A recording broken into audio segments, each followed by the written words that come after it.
Hello साथियों, 10th science के chapter 1 का भाग 4 को इस वीडियो में पढ़ने वाले हैं। हमने पिछली वीडियो में पढ़ाया था कि रासायनिक अभिक्रिया के प्रकार कितने होते हैं, ठीक है, जिसमें विस्थापन अभिक्रिया, द्विविस्थापन अभिक्रिया, ऊष्माक्षेपीय अभिक्रिया और ऊष्माशोषी अभिक्रिया। ये अभिक्रिया के बारे में आप लोगों को पढ़ा दिया था। अगर आपने भाग 3 वीडियो नहीं देखा है तो डिस्क्रिप्शन में लिंक दिया गया है, आप ज़रूर जा कर के देख लें, ठीक है। और देखने के बाद आप कमेंट में ज़रूर बताएंगे कि कौन सा पार्ट आपको अच्छा लगा, कौन सा पार्ट आपको समझ में आया, ठीक ना। जो हो वो आप ज़रूर कमेंट में लिखेंगे, ठीक है ना। अगर वीडियो अच्छा लगेगा तो आप ज़रूर वीडियो को लाइक कीजिएगा, ओके।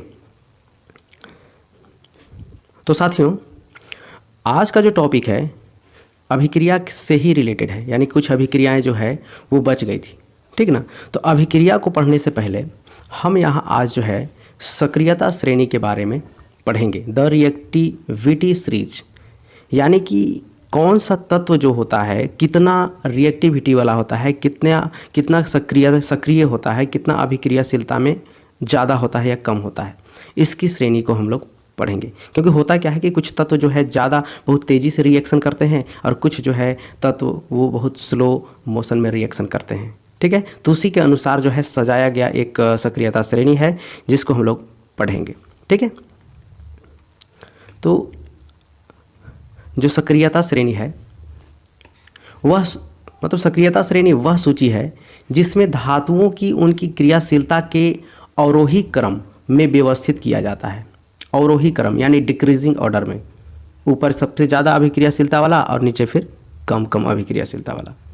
इसमें सबसे अधिक अभिक्रियाशील धातु को टॉप पर रखा गया है, सबसे ऊपर, ठीक है, तथा सबसे कम अभिक्रियाशील धातु को बॉटम पर रखा गया है, यानी सबसे नीचे, ठीक है। तो यहाँ पे हम समझेंगे एक सक्रियता श्रेणी जो है इस तरह से आपको लिया गया है, जहाँ पे आप देख रहे हैं कि सबसे टॉप पर आपका पोटेशियम है, उसके बाद sodium, calcium, magnesium, aluminium, zinc, iron, lead, hydrogen, copper, mercury, चांदी और सोना। ये तत्वों को एक सीरीज में रखा गया है। ये सीरीज कैसा सीरीज है, तो सक्रियता श्रेणी के घटते क्रम का है, यानी डिक्रीजिंग ऑर्डर में।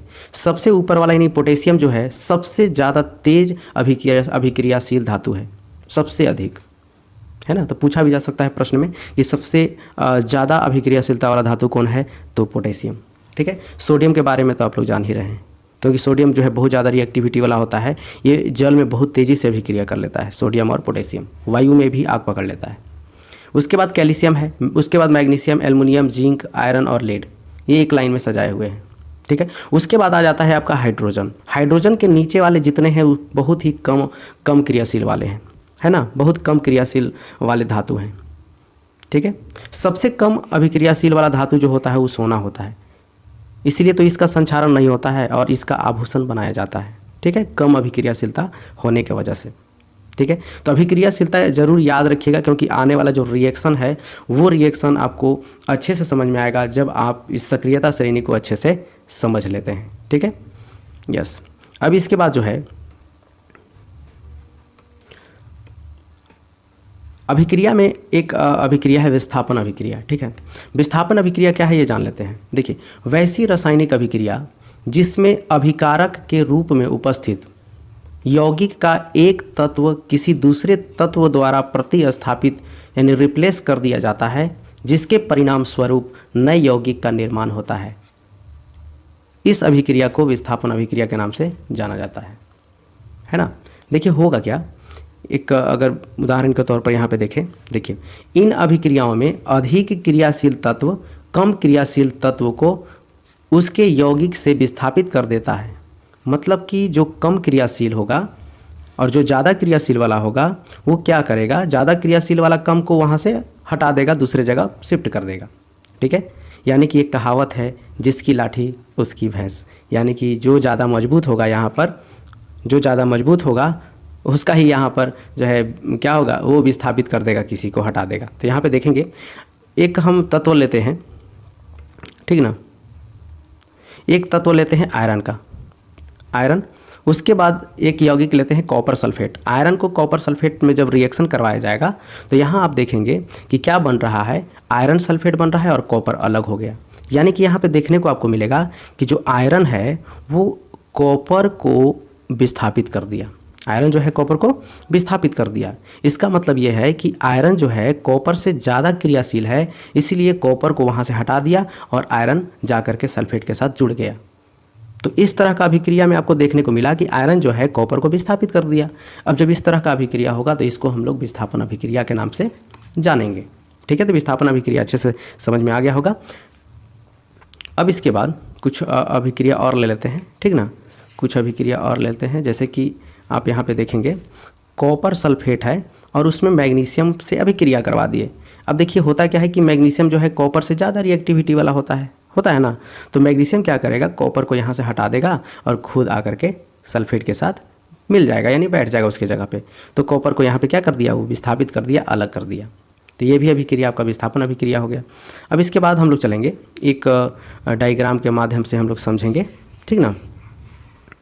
तो यहाँ पे आप देखेंगे इस तरह का जो डायग्राम दिया हुआ है, इस डायग्राम में आप देखेंगे कि ये जो लटका हुआ जो आपको दिखाई दे रहा है लोहे का कील है। क्या है, लोहे का कील, लोहे का कील है।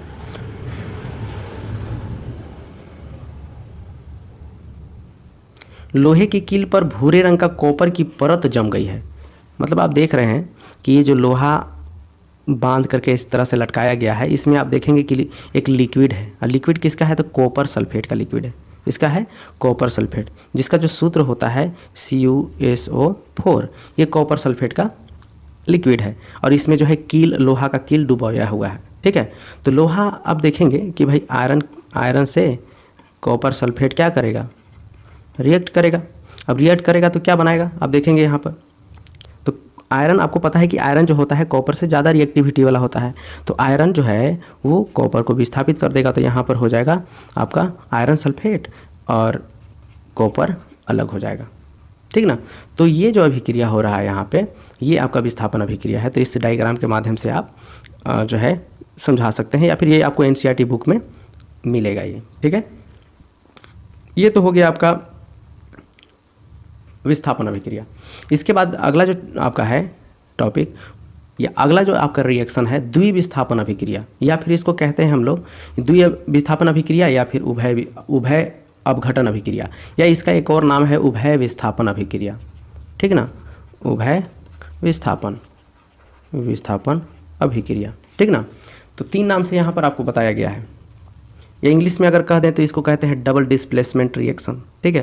तो द्विविस्थापन अथवा उभय अपघटन अभिक्रिया या फिर उभय विस्थापन अभिक्रिया। देखिए अभी हम लोग पढ़े थे द्विविस्थापन अभिक्रिया, विस्थापन अभिक्रिया हम लोगों ने पढ़ा था, लेकिन ये जो है आपका द्विविस्थापन अभिक्रिया है। मतलब कि यहाँ पर क्या होगा, चलिए समझते हैं। देखिए यहाँ देखेंगे वैसी अभिक्रिया जिसमें 2 अभिकारक अपने मूलकों के परस्पर आदान प्रदान से नए उत्पादों का निर्माण करते हैं, इस अभिक्रिया को द्विविस्थापन अथवा उभय अपघटन अभिक्रिया के नाम से जाना जाता है। यहाँ पे क्या होगा, 2 अभिकारक जब मिलेंगे तो अपने मूलक का आदान प्रदान कर देंगे, है ना, जो जुड़े हुए हैं उसमें। तो चलिए एग्जाम्पल के माध्यम से समझते हैं। यहाँ पे देखेंगे आपको देखने को मिल रहा है सोडियम क्लोराइड है, फिर यहाँ सिल्वर नाइट्रेट है। जब दोनों का अभिक्रिया करवाया गया तो यहाँ क्या बन रहा है, सोडियम नाइट्रेट बन रहा है और सिल्वर क्लोराइड बन रहा है। यहाँ पे हुआ क्या आप देखेंगे, देखिए सोडियम जो है यहाँ से आकर के नाइट्रेट के साथ मिल गया, तो ये बना दिया क्या चीज़, सोडियम नाइट्रेट। अब यहाँ जो सिल्वर है वो सिल्वर आकर के क्लोरीन से अभिक्रिया कर लिया, ठीक ना। और क्लोरीन से अभिक्रिया किया तो यहाँ क्या बनाया, सिल्वर क्लोराइड बना दिया। यानी कि देखा जाए तो यहाँ दोनों अपने आप को क्या कर रहे हैं, आदान प्रदान कर रहे हैं, यानी कि विस्थापित हो जा रहा है। दोनों विस्थापन हो रहा है। ये दूसरे जगह पे चला जा रहा है, ये दूसरे जगह पे चला जा रहा है। इसका मतलब यह है कि दोनों विस्थापित हो रहा है, इसलिए इसका नाम जो है द्विविस्थापन पड़ा है, ठीक है। तो ऐसे भी कर सकते हैं। अब इसका एग्जाम्पल और भी अगर देखा जाए, है ना, इसका जो है एग्जाम्पल देखेंगे, सोडियम सल्फेट है और बेरियम क्लोराइड से अभिक्रिया करवाया गया। यहाँ पे क्या बन गया, बेरियम जो है सल्फेट बना और सोडियम क्लोराइड बन गया। तो यहाँ भी वही हुआ है, सोडियम जो है इसके साथ आ गया, सोडियम जो है क्लोरीन के साथ, और सल्फेट जो है बेरियम के साथ आ गया। यहाँ पर दोनों अपने मूलकों का क्या कर रहे हैं, आदान प्रदान कर रहे हैं। सल्फेट इसके साथ चला गया और क्लोरीन इसके साथ चला गया, तो यही हो रहा है। तो इस अभिक्रिया को हम लोग द्विविस्थापन अभिक्रिया कहेंगे। बहुत सिंपल सा जो है रिएक्शन आपको देखने को मिल रहा है। अब यहाँ पे आगे हम लोग चलेंगे अवक्षेपण अभिक्रिया। भाई नाम से ही आपको पता चल रहा है, ठीक है। अवक्षेपण अभिक्रिया, भाई ऐसा अभिक्रिया जिसमें अवक्षेप बनता है। तो अवक्षेप होता क्या है, चलो समझते हैं, है ना। अवक्षेप क्या है, तो देखिएगा, जिस अभिक्रिया में किसी रंग के अवक्षेप अर्थात जल में अविलय पदार्थ का निर्माण होता है उसे अवक्षेपण अभिक्रिया कहा जाता है। यानी सीधी सी बात है कि वह अभिक्रिया जिसमें अवक्षेप बनता है। तो भाई अवक्षेप क्या होता है ना। तो देखिएगा, यहाँ सोडियम सल्फेट तथा बेरियम क्लोराइड के बीच अभिक्रिया के परिणाम स्वरूप बेरियम सल्फेट के अवक्षेप का निर्माण होता है। चलिए एक रिएक्शन है ना, और रिएक्शन में आपको देखने को मिलेगा कि हो क्या रहा है, अवक्षेप बन रहा है। अवक्षेप क्या बन रहा है, देखिएगा, सोडियम सल्फेट का विलयन है, ठीक ना, और बेरियम क्लोराइड है। दोनों का जब अभिक्रिया करवाया गया तो अभिक्रिया के फलस्वरूप क्या बन रहा है, बेरियम सल्फेट बन रहा है और सोडियम क्लोराइड बन रहा है। तो यहाँ पर जो बेरियम सल्फेट है वो अवक्षेप के रूप में है, और इसको हम तीर, नीचे की ओर तीर का निशान देते हैं। ऐसा क्यों होता है कि मान लीजिए कि कोई जो है आपका, आप यहाँ पे देख लेंगे, ठीक ना, मान लीजिए कि इस तरह से जो है रिएक्शन करवाया गया, सोडियम सल्फेट का विलयन है, रुक जाइए थोड़ा सा कलर चेंज करते हैं, है ना।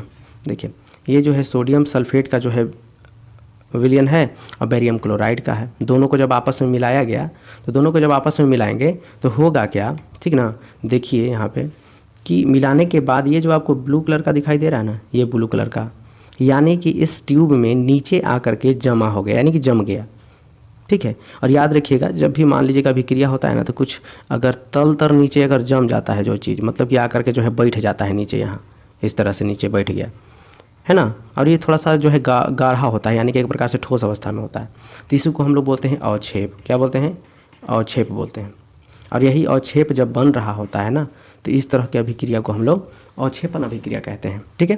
तो यहाँ तो आपको क्लियर हो गया होगा कि अवक्षेपण अभिक्रिया किसे कहते हैं, ठीक ना। तो इस रिएक्शन में बेरियम सल्फेट का जो है अवक्षेप बन रहा है, ठीक है। अब इसके बाद जो है आगे हम लोग चलेंगे, प्रश्न आ रहा है, कुछ प्रश्न देखेंगे कि जब लोहे की कील को कॉपर सल्फेट के विलयन में डुबोया जाता है तो विलयन का रंग क्यों बदल जाता है। देखिए बहुत अच्छा प्रश्न है, इससे एग्जाम में आ ही जाता है इस तरह का प्रश्न, ठीक है। होता क्या है कि लोहे की कील कॉपर सल्फेट के विलयन से कॉपर को विस्थापित कर देता है, अब विस्थापित कर देता है और आयरन सल्फेट बनाता है। भाई सही बात है, विस्थापन अभिक्रिया में यही होता है, ठीक है।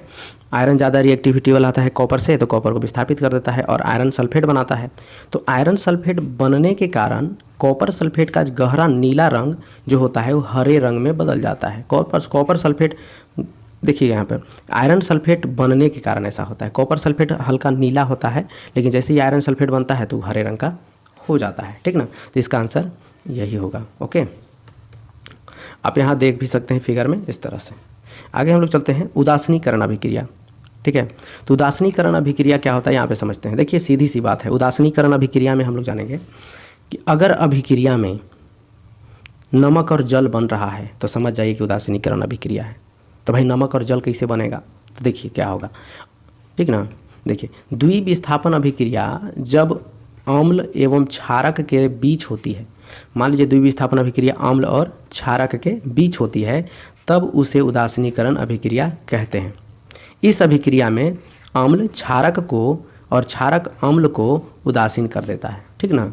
अम्ल का जो प्रभाव होता है वो क्षारक उसको उदासीन कर देता है, और क्षारक का जो प्रभाव होता है अम्ल उसको उदासीन कर देता है। इसलिए इसका नाम जो है उदासीनीकरण अभिक्रिया है। आप ऐसा भी बोल सकते हैं कि वह अभिक्रिया जिसमें लवण और जल बनता है, ठीक है ना, लवण और जल बनता है, तो उस अभिक्रिया को हम लोग उदासीनीकरण अभिक्रिया कहते हैं। केवल न तो बहुत सारे ऐसे भी अभिक्रियाएं हैं जिसमें लवण और जल बनता है और हाइड्रोजन गैस भी मुक्त होता है, ठीक ना। तो यहाँ पे हम यही डेफिनेशन लिखेंगे, ठीक है। इसके बाद जो है आप कुछ उदाहरण देख सकते हैं, है ना। उदाहरण आप देखेंगे कि भाई ये अम्ल है हाइड्रोक्लोरिक अम्ल, उसके बाद हम एक क्षार लेते हैं सोडियम हाइड्रोक्साइड। अब दोनों का जब अभिक्रिया करवाएंगे तो क्या बनेगा, नमक बनेगा और जल बनेगा, ठीक ना। यहाँ पे आप देख रहे हैं हाइड्रोजन जो है आपका OH से रिएक्ट कर लिया और क्लोरीन जो है सोडियम से कर लिया।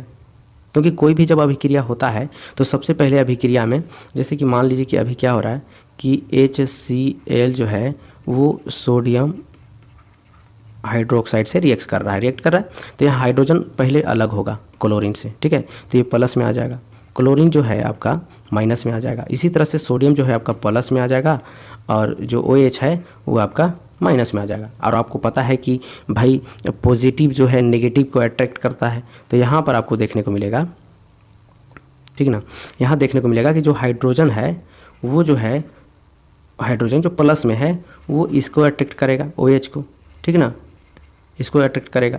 और क्लोरीन जो है वो सोडियम को अट्रैक्ट करेगा। तो यहाँ पर H और OH मिला के क्या बना देगा, H2O, और यहाँ सोडियम और क्लोरीन मिला करके बना देगा NaCl, नमक। दो चीज़ें बन गई। तो इस तरह से अभिक्रिया होता है। इस तरह का अभिक्रिया को हम लोग क्या कहते हैं, उदासीनीकरण अभिक्रिया कहते हैं। दूसरा रिएक्शन में आप देख सकते हैं नाइट्रिक अम्ल है और पोटेशियम हाइड्रोक्साइड है, दोनों को अभिक्रिया करवाएंगे तो यहाँ पर पोटेशियम नाइट्रेट और हाइड्रोजन जल बनेगा। ठीक है, इस तरह की अभिक्रिया को उदासीनीकरण अभिक्रिया कहेंगे। ओके, आगे चलते हैं। अगला जो है उपचयन। ठीक है, उपचयन अभिक्रिया। तो साथियों आज का वीडियो जो है यहीं समाप्त किया जाता है।